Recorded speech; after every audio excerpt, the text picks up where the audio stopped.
Cape ভার্দের সঙ্গে আর্জেন্টিনার খেলতে হয়েছে ১২০ মিনিটের বেশি।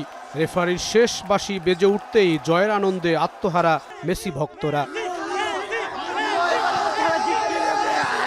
সারারাত ঢাকা বিশ্ববিদ্যালয়ের টিএসসি মহসিন হল মাঠে উপচে পড়া ভিড়, কারণ প্রিয় দল আর্জেন্টিনার খেলা। ৪টার সময় পুরো মাঠ দর্শকে টইটুম্বুর, গায়ের পছন্দ দলের জার্সি, মেসির ছবি এজন্য এক টুকরা Argentina.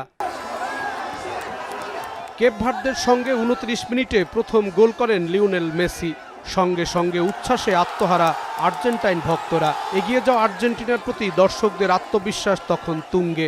Messi, we love Messi and ওর একটা ক্রিয়েটিভ গুণ আছে, যেটা হচ্ছে গিয়ে ও সব কিছু না খুব স্মুথলি টেক করে। মানে মেসি ওর সাথে this is a king, Messi is a king.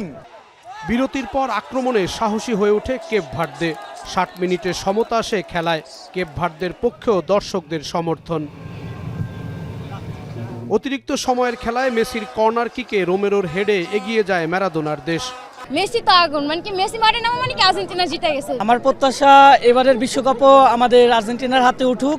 ১২০ minute পর রেফারির শেষ বাঁশি বেজে উঠে আর জয় নিশ্চিত হয় বিশ্ব চ্যাম্পিয়ন মেসি বাহিনীর। শ্বাসরুদ্ধকর ম্যাচে জয়ের পর আনন্দ আর আত্মবিশ্বাসের কথা বলছেন মেসি ভক্তরা।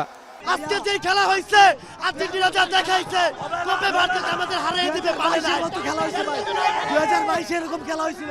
অনেক ভালো লাগছে, জিততে এটা জানি, মনে করছিলাম একটা হ্যাটট্রিক দিবে, বাট সরাসরি জিতছে তো পুরো আশা হারাই নাই, কারণ আমাদের তো একজন ম্যাজিশিয়ান আছে, এটা আমরা সবাই জানি। 2022 হচ্ছে নেদারল্যান্ডে খেলা সাথে কান্না করেছিলাম, ফ্রান্সের সাথে কান্না করেছিলাম, আর আজকে আমি কান্না করছি। নকআউটের 16 দলের পর্বে মেসি, মার্টিনিস, আলভারেজরা।